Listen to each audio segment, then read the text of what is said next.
Bolo aj pre mňa prekvapením, ako organizovaní boli voliči z rómskej osady. A ak hovoríme o 89% odovzdaných pre jeden politický subjekt, tiež tam vyvstáva veľa otázok a nie sú známe na ne odpovede. To nám nejde z hlavy, že prečo neostal náš Matovič.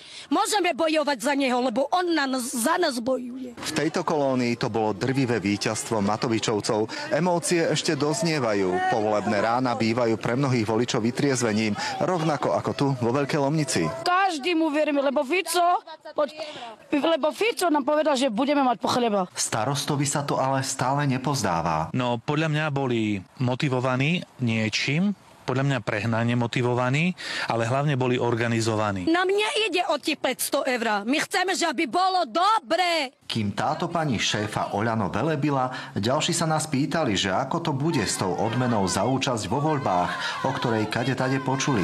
Tá spokojná som, že dostanem toľko peňazí. Viete, neviem ani čítať, ani písať. Neviem, komu som dala, komu nie. Tak pravda, že čakáme na tie 500. Veď viete, sľuby sa sľubujú a hlupi sa radujú. Tak keď sľúbil, tak musí teraz dať.